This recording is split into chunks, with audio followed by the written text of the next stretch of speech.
Hey, and welcome back to another 31 Days of Horror 2017, where I try and watch 31 horror movies during the 31 days of October. The key is, I can't have seen them before, or at least not remember I've ever seen them before.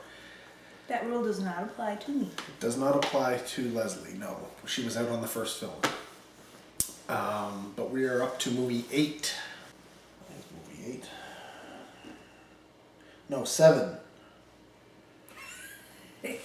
7. Movie 7.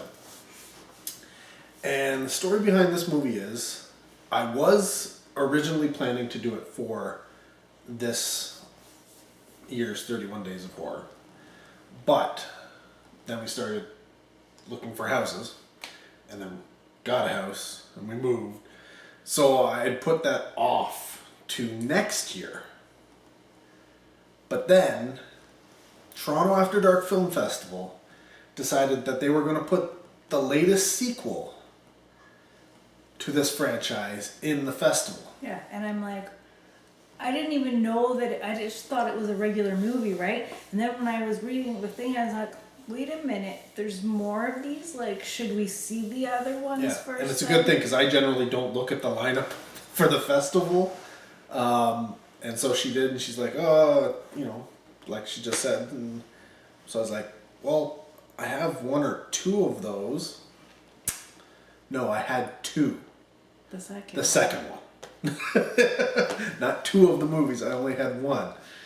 So, time's running out. Yeah, I should have realized this sooner. And so we're looking, trying to find, places to buy it. Figured maybe with Halloween coming up, that maybe, because I mean, this is a film that it was everywhere. When it came out, it was everywhere, and it ended up in the dump bins. It ended up in those things for cheap, under $10 for the DVDs and such, under $10 for the Blu-rays. But I never picked it up. As far as I may own it. I just don't know where it is. Which box is it in? Which box it's in. So it is possible I do own it, though I don't think so. But yeah, so the search was on. I had the second one. We had to find the first and the third one, because we were going to be seeing the fourth one. And we checked Walmart's, Best Buys. We looked online to all locations. I eventually decided to order them from Amazon, but we didn't figure we were going to get them in time. So we looked to, essentially, we went to a used place, which is where we figured for sure they would have at least the first one. At least the first one. Maybe not the third one, but at least the first one. Struck out. And then we thought, wait a minute, we went to an actual movie rental place that had like tons and tons of titles. Maybe they'll have it. They got to have it, right? And so we go there, and this place, basically anything that they rent, you can buy it if you want. It's a weird system. Essentially, you bring up the movie and he goes, do you want to buy it or do you want to rent it? And so we were looking around, didn't see it, did not see it anywhere. And which really surprised me. Yeah, which I figured it would have been right there, because I'd say a good portion of the shop is a lot of horror, right?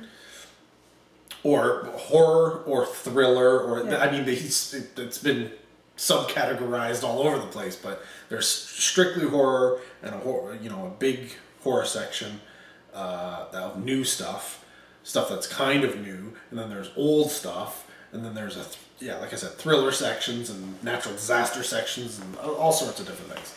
But we could not find Hatchet. And at this point we're like, oh my God, we're just going to have to start with number 2. But we figured we'll ask. We will ask. He's got to have it in a computer system, right?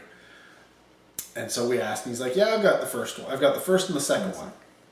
I was like, well, we only need the first one. He's like, do you want to buy it or rent it? We're like, I don't have the case, so we'll just rent it. So, yeah, I had to get a membership. Had to fill out an application and got myself a membership and a stamp card where if I rent 10, I get one free. And yeah, got myself a rental copy of Hatchet right here from Movie Express In Whitby. in Whitby, Ontario. Which, you know what is cool? I want to go back there and just rent for the hell of it sometime. Yeah. Because I will be honest, they have a lot of movies I've never even heard of. The question is, will I rent or buy them? And usually if I've never heard of them, I'll probably buy them. 'Cause his prices are pretty good when you think about it. There's stickers on. There's so many, stickers, like, right? 2 Yeah, for a 2 certain for amount. 10, Yeah. 2 for 15, depending on how new and stuff like that. The only thing I don't like, he's got a lot of Blu-rays with the slip covers, which is awesome, but he's cut out for some reason, like the top portion of the case. I didn't notice that. Yeah, but anyways, so yes, I know I'm late to the game considering when did this come out? Like A while ago. a while ago. If they're at number 4 now. Yeah, they're at number 4. Yeah, 2006. So, Oh, yeah. yeah. 11 years ago. So yes, I realize I'm late to the game, but that's what I was waiting for it, and I was waiting to find them like for $10 each. When Hatchet 3 came out, I was like, I'll wait for that to come down. Well, yeah, good luck on that one. Apparently, it's going out of print and hard to find. So yeah, got the first and the third one on order, but I had to rent the first one to be able to see it. So yeah, if you don't know about the Hatchet series, the first Hatchet movie literally is, I mean, not only is it a throwback to slashers, it is a slasher movie through and through, but it stars, well, not stars, but it has in the film Candyman, Freddy, and Jason. Not as the character. Not as the characters. We're talking about the actors who played those characters are all in the film. In fact, Jason is the Hatchet Man.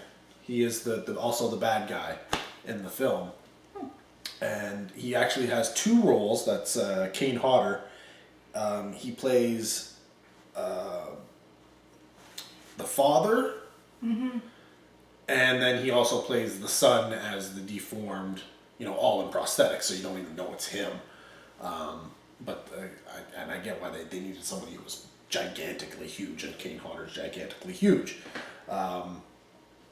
So it's interesting, I guess, in his part. He's playing 2 roles in the film. But essentially what it is, it's one of those... What is the storyline for it? It's about... It's like a... It's in the swamps of Florida, I guess, is where... No, New Orleans. Oh, right, New Orleans. Yeah, it is, because they have Mardi Gras through a good portion of this thing. Saw it. Yeah, there's quite a few beads being given out. Yeah. And a lot of, vomiting. Oh, yeah. That kind of stuff going on. And so it take place in the swamp for the most part. There is a little bit of stuff in the town, of course, giving you the whole Mardi Gras, New Orleans thing, so you know where it is, setting the location, and introducing the characters who are essentially going to go on a tour on a boat in the swamp of... what did they called it a ghost tour, right? Like that's what it was. It was just called a ghost tour, right? A New Orleans ghost tour, but this was out in the swamp. And I guess in this universe that they've created, there is the legend of Victor Crowley, who is essentially a deformed man at this point. He's a ghost, I guess. Is I don't know. Is he a ghost or is he a man? I don't know. He whatever. He's either a ghost or he actually exists. It's hard to tell.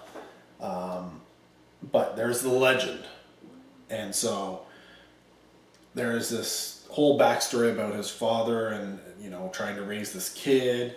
And the story goes that 3 kids were throwing firecrackers at their cabin in the swamp, trying to get the Victor Crowley to come out so that they could see this deformed monstrosity.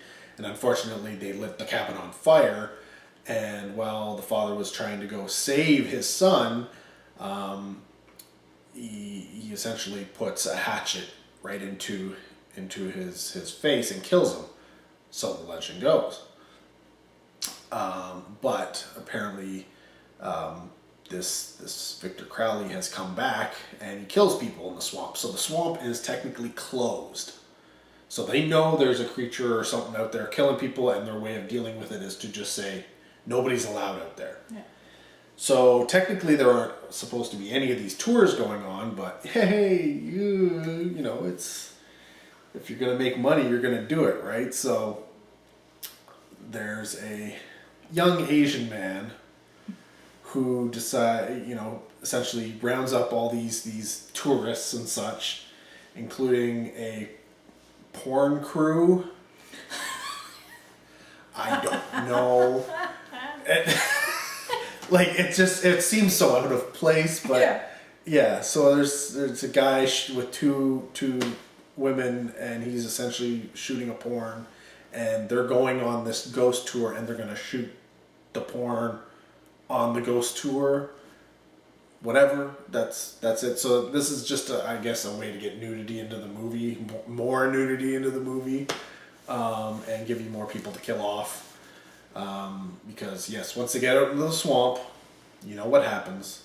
Victor Crowley comes, and from that point on, it is, not so much story as it is about the kills. It really comes down to how is the next person going to bite the dust? What kind of instrument is Victor Crowley going to use to kill them? And how much blood are they going to use to portray the kill on screen? It's a film directed by Adam Green. Now, I guess Adam Green's made himself a name because of this movie. So you probably wouldn't really know of him outside of it, even though he's done a ton of stuff.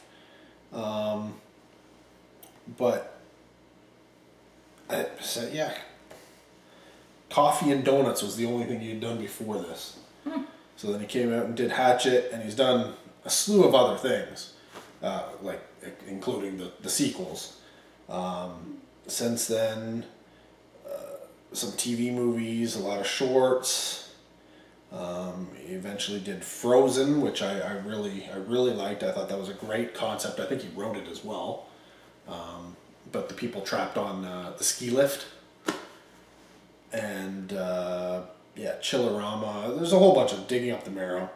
But there's a whole bunch of them that he's sort of gotten involved. So you know the name Adam Green, but it essentially all started with Hatchet.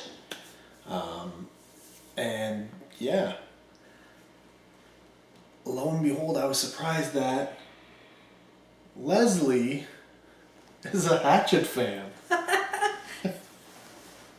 Yeah, and then when you're talking about this and then all the nudity and stuff, and normally I'd be like, oh. Yeah, like I figured right off, because that's how it opens up, Yeah. right? With New Orleans and the beads and all that kind of stuff. And I figured, the groans were coming. Like, they were coming, so I was like, okay, she is not going to like this one bit, and then it's going to be all gory and action-y fighting and all this kind of stuff. This isn't what Leslie likes. She likes ghost stories and being scared and all this kind of stuff. Mm-hmm. And then stopped the movie. It got to the end, and I liked it a lot. Yeah, it's real good. Surprised me. I'd watch it again. Yeah, It was because it did scare me. There's parts that scared me. It's just a different kind of scared. You know. Yeah. and it was gross, Yes, it was. but like interestingly gross. You know, not like just gross. Yeah, and I think one of the things that with Hatchet, the reason why people really gravitated towards it is because they went all in camera. It's all physical special effects, right? It is things getting their heads chopped off and all, and they're not resorting to CG or anything like that. It's, you know, they make the silicone dummies. I mean, who knows how many body molds they would have had to made for this movie, or how much blood they went through. But yeah, it's there's blood everywhere, like everywhere, like like it's like some anime type blood spray type sometimes. Which, you know what, it's campy, so it's not, I wouldn't call it realistically gory, No. but it is over the top gory. And there was humor in there. Yes, so yes. I This also film, liked that a lot. most of it came from the, well, like I mentioned, the young Oriental, who, oddly enough, having learned since, he's like one of two people to have essentially been in all the films. Mm. The only other person being Victor Crowley. But yeah, what was his name? That's Perry not Shen. true. The main girl, she's also in all. No, she isn't. She isn't? No.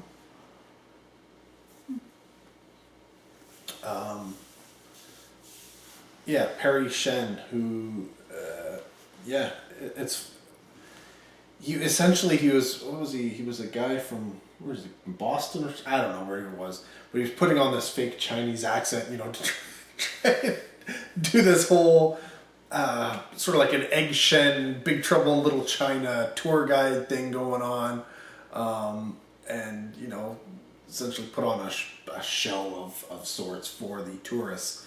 But he was he had some really good lines that were quite humorous, maybe a little racist, but you know, it is what it is. I mean, this wasn't a politically correct film by any stretch of the imagination here. But it was unexpectedly funny. Yes. Because Yeah. most of the film, like, I mean, well, even the pornographers I found were kind of absurd funny. Like the fact that it was even in there. And that they literally went with it. And they went with it hard to be like part of this film. Just, I don't know. There are certain aspects of it that are just so out there that you can't help but laugh. Now, I don't know about you, but I did have a small problem with the set.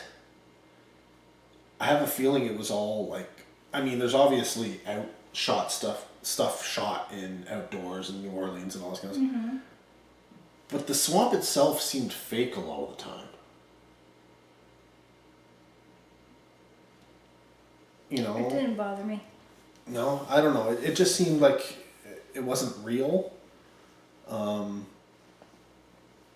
And that kind of got to me to the point where I was almost thinking, did they just build this like in a studio and build their own little fake swampy type thing? Mm-hmm. Or did they just, clean out, which possible. I mean, they probably cleaned out an area and were shooting in the swamp type thing, but I don't know. Considering, we both know that there would be alligators and all this kind of stuff in the waters. Yeah. And I don't know. I can't see these actors and stuff trouncing through all these waters and No, such. because it's too dangerous. I don't know. It just, yeah. I don't see it happening, but it's possible. I mean, actors have done crazier things. Yeah. And let's face it, the acting isn't stellar in this film. It's not that bad.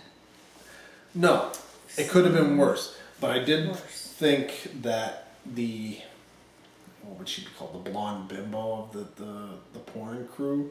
Mm-hmm. She was actually bad. Like, just, I don't know. See, you're being too picky, Rob. No, because I mean, all the other people were okay. They were just, they were bad actors, but it was fine. She would, I don't know. Every time she opened her mouth, I was just like, "You're trying too hard. Like, you're trying too hard to be this blonde bimbo type, and it's just not. It's too much of a caricature or something. I don't know." Mm-hmm. But in terms of kills, I won't go into them in terms of what they are, because part of the fun of a film like this is discovering these kills and how they're shown on and what they are, and then what's new and what you haven't seen before, what hasn't been done before, and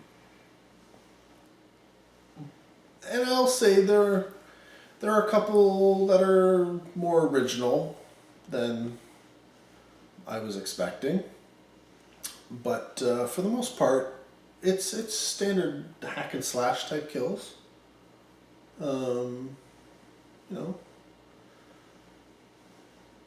Ripping heads off, cutting limbs off, that kind of stuff. Disemboweling. It's always the standard type things, but always a lot of blood. So if that's your thing, it doesn't have to be your thing. It's Leslie's thing. She just doesn't know it. Like, because you wouldn't come out of this film going, "Oh, it was funny." That's why because the whole movie wasn't funny. It wasn't a comedy. No. There was funny moments. Yes, but it kept me entertained. Yes. And why was it entertaining? Kill after kill after kill after kill. So you have comedy leading up to, well, you had kills at the beginning, comedy, kills. Yeah, it was a good balance. So, yeah. Well, I'm guessing you would recommend it. Yes! That's a pretty You would pretty not? clear thing. No, you don't get up to 4 movies and such without being recommendable. I was very glad that there was more ones to watch, because that's how much I liked it. Yeah, she was actually looking forward to watching number 2. Mm-hmm. But that'll be another day.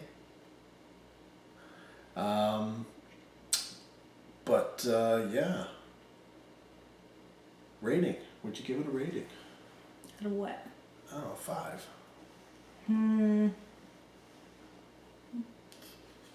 4. Oh. Oh, God. I was thinking higher, but I can't. Even though I didn't have a problem with. The only thing I think I had a problem with was a lot of boobage, and I was just like, eh. But the movie redeemed itself, and then it didn't bother me so much. Yeah, I'd probably go with a 3. I think 3's a little high, but it was entertaining, like you said. It was very entertaining. It was. To watch. So 3 is not high. No, but don't forget, I'm not not rating on going over- entertaining value. I'm rating that's on what quality I do. of a film. No, I don't do that. I just go by how much I liked it. Well, yes. But Not you gonna get all could technical. you could take a movie that's the perfect film and be like, I didn't enjoy it. 0. Totally, I would do that. Exactly, Yeah. right? So. But anyways, yeah. If you haven't seen Hatchet, Go. which apparently was only us, I'm thinking. I'm surprised that you hadn't seen it. Wow, I've been holding off. And then it was like I said, then the 3rd one was coming, so I was like, okay, gotta hold off on that, and then I didn't own them, and then it was, whatever. Anyways, yeah, I'm a completist, gotta watch them all, right? So, yeah. Now we have to watch them. Now we have to watch, well, that's the whole plan, right? We just gotta somehow get them all and be able to see them before number 4 screens, so. Anyways, there you go. That's our thoughts on Hatchet. Went into a lot more rambling than I expected. But yeah, we always do that. So, anyways, let us know what you think down below. keep it spoiler free if possible. And yeah, let's keep on rolling because there's 31 movies to watch. And they're not all going to be that good.